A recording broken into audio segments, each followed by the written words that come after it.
Hi and welcome back to the channel dedicated to everything and anything Arsenal. This one is going to be a quick one.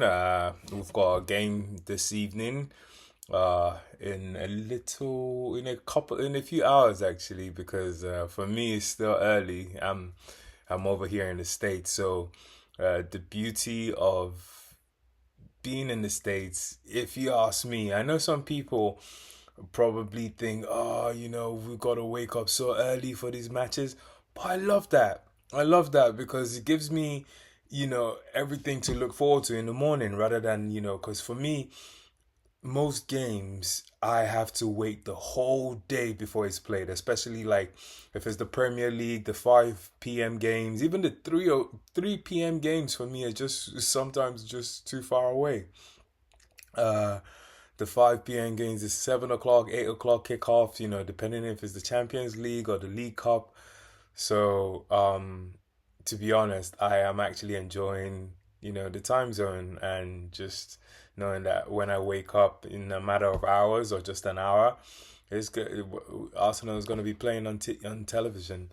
So, anyway, looking forward to the game tonight. Looking forward to seeing the starting lineup. Hopefully, it doesn't, give us tummy aches like the first, like the last game when we saw a couple of names on the team sheet.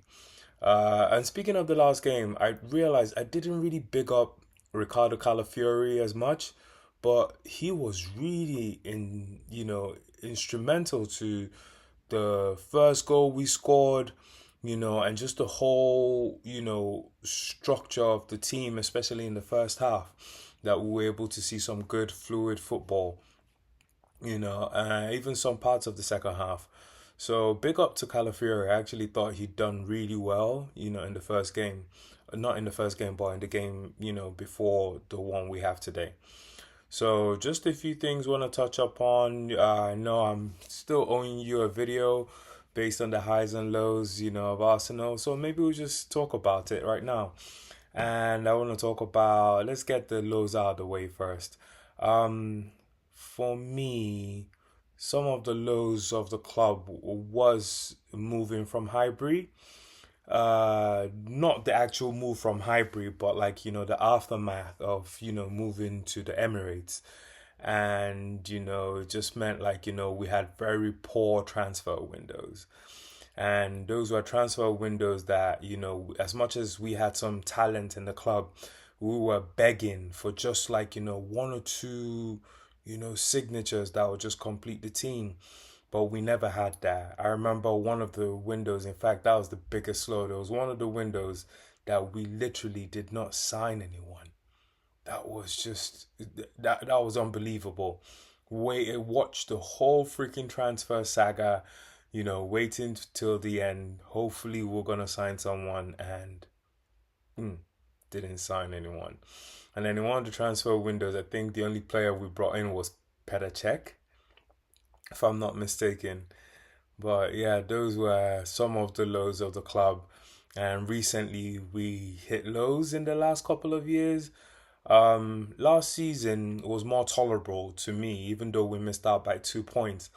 But it was the season before when we were like we had a 5 point gap, or 7 points clear from City, and then we started drawing games due to injury to Saliba, and that was just painful because I was so confident. I was in very confident till it was out of reach that we still had that season in the bag.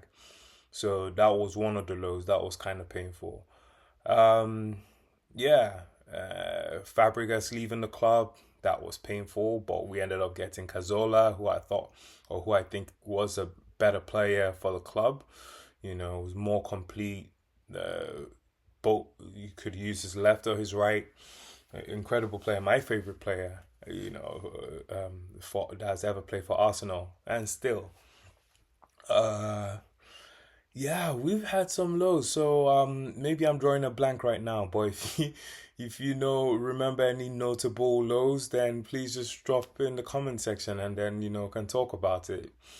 Uh, yeah, then moving on to the highs. The highs for me, you remember I started supporting the football club 99 2000 season. So some the highs for me were watching Henri, Dennis Bergkamp, uh, Bobby Perez. Uh, even one of the highs was the Renault ad that had Thierry going, Bobby, what's French for vavavoom? Terrible French accent, but that was one of the highs for me. What are the notable highs? Uh, Signing Alexis Sanchez, signing Aubameyang, that was a high. Signing Mesut Ozil, jeez, that one I couldn't believe it. I couldn't believe it until it happened. Even signing Thomas Partey was a high for me as well. I thoroughly enjoyed that. I'd been calling for a strong DM for the longest, and anybody I was speaking to at the time, I was like, I was speaking hypothetically, saying, imagine we had a Thomas Partey, and lo and behold, that's the one we went to get. So still buzzing from that, and yeah, big player for us. What other highs, man? Winning the league, the invincible season is probably the peak of it, because I remember I was in uni then, and I was still fresh to it. I was making friends from like watching football together with them, realizing so many Arsenal fans were in and around my uni, and I was just making friends from watching football games. So that was incredible. And I remember I was going into every other game thinking like, man, we're not gonna win this one. Are we gonna lose this one? Are we gonna lose this one? Are we gonna lose this one? And just like that, we did the whole season unbeaten. And I remember some friends I was with at the time. We were all chilling, doing stuff, doing what kids do in uni. So you can just imagine. And when we won, and it was won the league, and it was an invincible season. It was just incredible. The feeling till today is palpable. So yeah, definitely the biggest high. So yeah, quick video, just looking forward to the game this evening. I want to see who's on the starting sheet, and we'll kick ass for sure. I think we're gonna kick. I think this week is a defining week for Arsenal, and watch. We've already won a game against Nottingham Forest. I believe we're gonna win this game against Sporting, and then we're gonna win the game against West Ham, and that's definitely gonna you know be that catalyst to us having a great season. Okay, so everybody believe, and uh, we hope for the best for the football club. I love the club through and through, and yeah, yeah. Enough said. Let's see what happens this evening. All the best to the boys. Thank you.